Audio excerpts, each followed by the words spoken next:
Hi, I'm Josh, and I'm so grateful you chose to spend some time with me as I talk about the board games that I acquired and played in the month of April, which just happened to be my birthday month.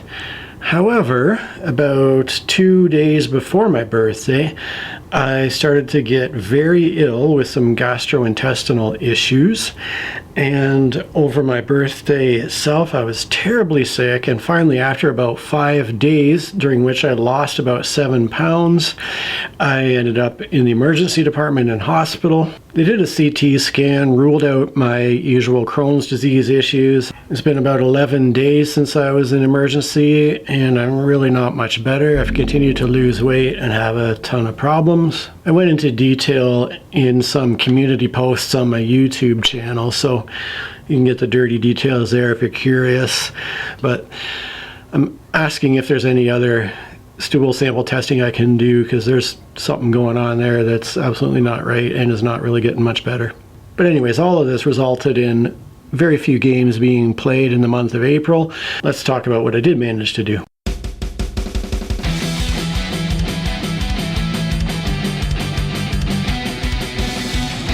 So one lovely friend gave me a bit of money to spend for my birthday, so I used some of it to pick up a new board game called Hunt the Ravager, along with its little Temple of Secrets expansion. Now this is a little game that can be played with, I think, 2 to 4 players. It seems to be primarily a 2-player game, but you can play it as kind of a team thing.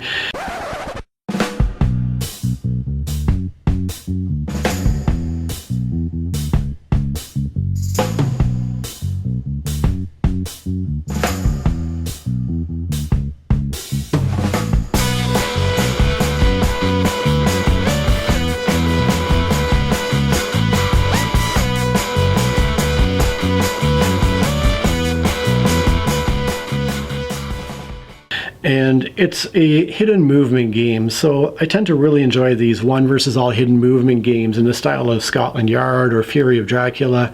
My favorite one, I think, is Spectre Ops, but in this particular game, it's a small hidden movement game where players are going to take turns being the one who is doing the hidden movement. The other player is going to be the hunter and going to try to find them. Then, once they have gotten through that, they're going to swap roles, and they're going to do the same thing with the other player being the hunter and the hunted. And at the end of both rounds, they're going to tally up their scores to see who did better overall. I'm really not sure exactly who turned me onto this game, because it's not a popular game. I couldn't find it anywhere in Canada, and there's only a single store in the US where I could find it available, so I ordered it from the US and had it shipped over. Haven't had a chance to play it yet, but I'm looking forward to trying it. I only got a total of 3 games played in April, one of which I played while sitting in the waiting room in emergency, and that was, of course, chess on my app. I decided to play an easier AI because I just wanted to play quickly and not have to think too hard while I was sitting there in agony, but I still lost because I realized that I am a slow chess player if I want to do at all well at it. If I'm given unlimited hours to think out my moves, I can play chess pretty well.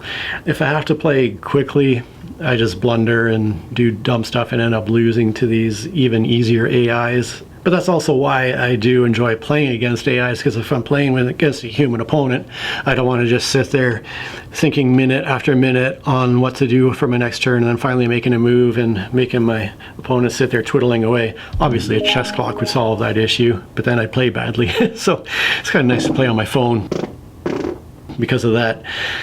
So the only other 2 games I played, I did manage, thankfully, to get in a birthday game day before all the sickness kicked in. So about 10 days before my birthday, I had some people over using the excuse of my birthday to basically round up 4 of my loved ones to have them come over to my place and play a couple of my favorite games that I've been wanting to play again. So the first game I was really excited to get to, because this is Chaos in the Old World along with the Horned Rat expansion.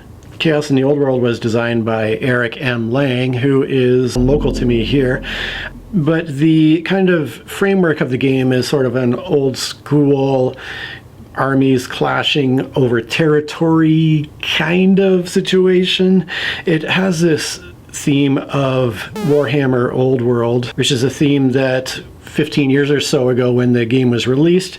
I knew nothing about it, had no interest in, so initially I was going to pass on the game, but the more I heard about it, the more praise I heard about the game, I realized that it was a game that would be up my alley, and I picked it up those 14 or 15 years ago, or however long ago it was. And then when they released the expansion a couple years after that, I went and picked that up too. But this is basically a game where with the expansion, we've got 5 chaos gods who are trying to destroy the old world region by region.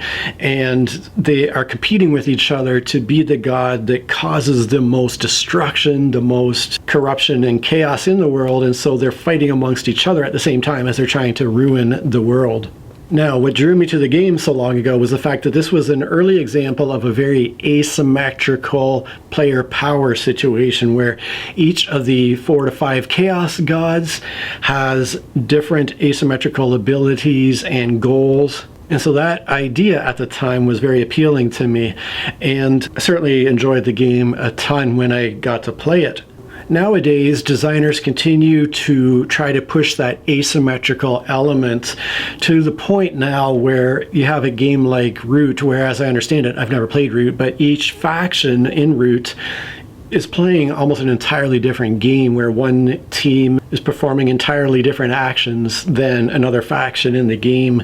There are other more modern games like that cave game, whatever it was called. I've never played any of those because the problem is they've, I think, gone too far on the asymmetrical side of things, where literally every individual player in the game has to learn their own rules set to understand how to play their own faction in the game.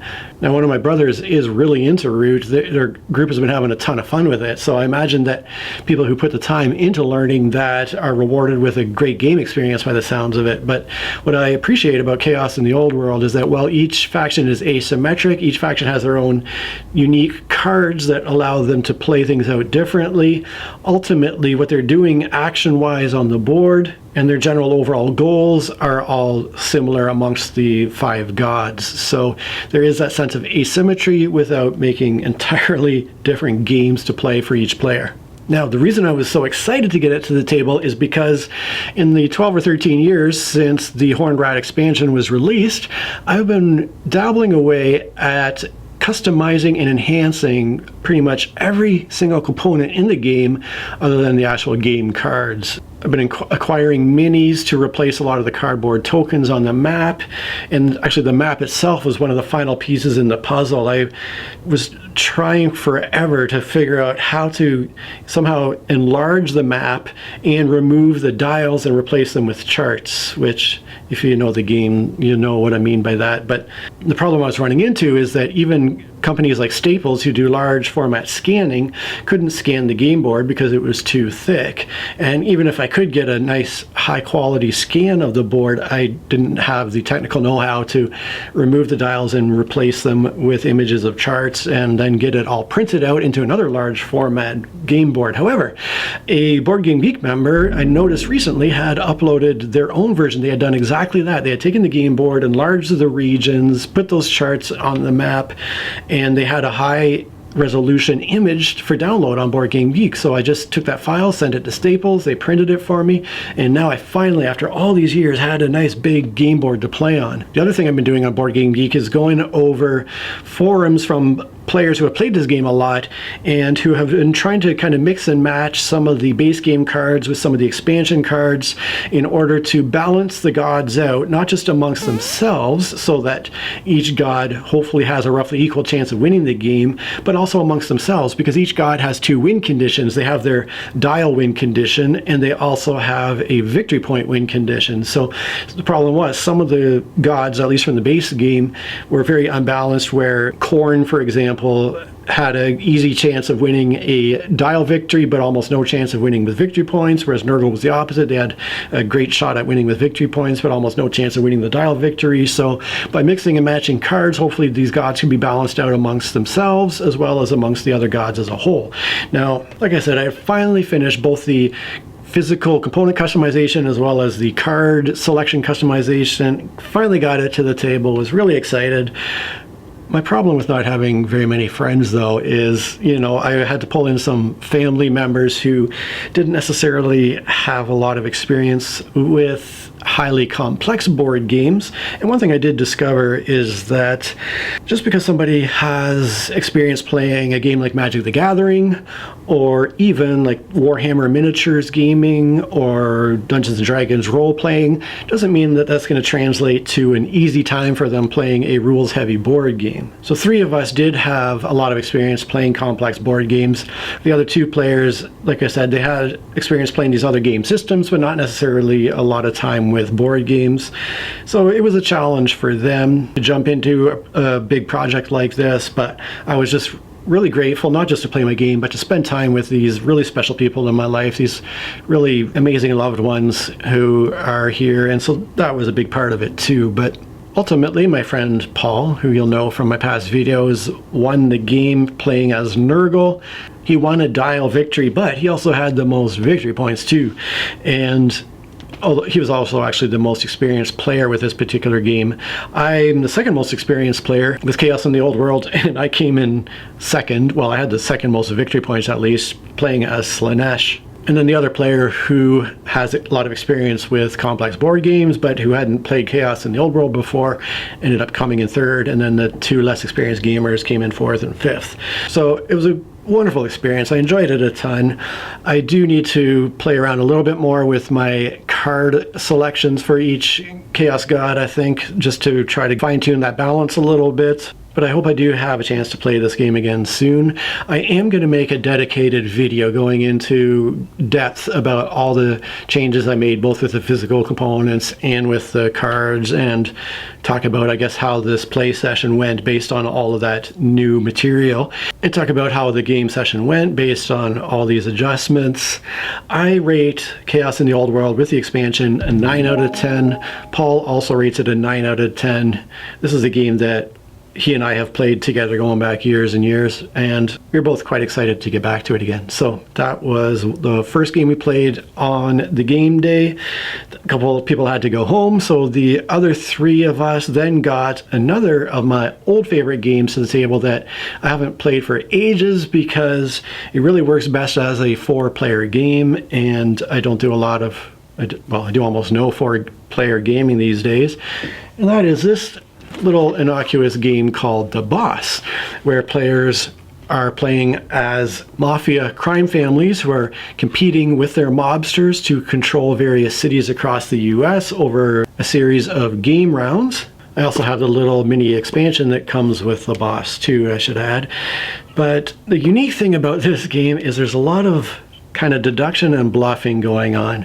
So at the beginning of each game round, a reward card is laid face down below each of the cities that the mobsters are competing over, and most of these are good rewards, where at the end of the round, whoever has the most mobsters in that city is going to get to claim that good reward. But some of them are negative rewards. Some of them might result in having one of your mobsters sent to prison or sent to the hospital or even assassinated. The thing is, we don't know for sure what that card is, but we do have a lot of information, because all the cards that contain both the good and bad rewards are shuffled up amongst all the cards, all the cities, dealt evenly to each player, and so you have some information about each of the cities on the board as to which rewards are not in play beneath the city, because if you're holding that card in your hand, you know that's not one of the available rewards for the city. It might work out that you get shuffled and dealt all the other cards for that city and you know exactly what that reward card is, but you also can see by the backs of the cards what cities players have information on. So each of the cities is color-coded. The backs of the cards that players are holding are color-coded to match the cities. So you know that player A has a certain amount of information. Maybe they're holding 2 cards for whatever the green city is, so they have information about that green city as to what that reward could be, whether it's something great or something bad or something in between. And so you're watching what cities that player is playing their mobsters into, and you're thinking, oh, they're maybe not playing into that green city. Does that mean there's maybe not a good reward there to get? Or maybe they start off by playing just a little single mobster into that city to claim that city initially, and you're thinking, all right, are they getting a foothold in there to try to get it later in the round, or are they trying to tempt other players to overtake them because they know there's a bad reward to receive in that city, and they are trying to trap you? So you're looking at the cities that players have information about, and you're watching how they're playing their mobsters accordingly, and you're trying to get majorities of mobsters into cities that are going to offer the most rewards. And then at the end of a certain number of rounds, whoever has the most money is going to be the victor. Now, this is a game that is just right up my alley. Even though I lost both the games we ended up playing on my birthday game day, and in fact Paul won both of those games, and then my other friend and I just kind of swapped second and third in game 1 and game 2. So it's a brilliant design, and I was thinking of rating it. Do I rate this a 9.5 out of 10? And the more I thought about it, the more I realized that, especially as a 4-player game, this is just a perfect game. I can't find anything wrong with it. And it does play from 3 to 6 players if you have the expansion. I don't think I've ever played the 6-player team version of the game, but it would definitely play well with 3 to 5. 4 is that sweet spot. We played with 3 players that day and it worked quite well. But, as a perfect 4-player game, this has to be a 10 out of 10. I really can't think of any quick playing little games that I would rather play with 4 players. I mean, when I think of my favorite games of all time, if I have only 2 players, I'm going to want to play either War of the Ring or Mr. Jack in New York. If I have 3 players, I'm going to want to play Gloomhaven. If I have 4, this is probably my top game to come to. So yeah, it's a perfect 10 out of 10, and as a result is the best game that I played in April of the 3 that I played.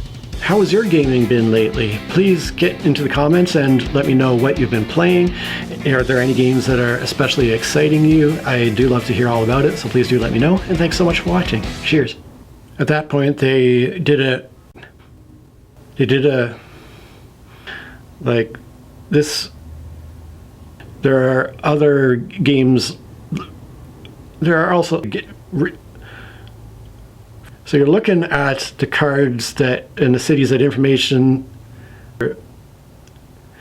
with 4 players that I would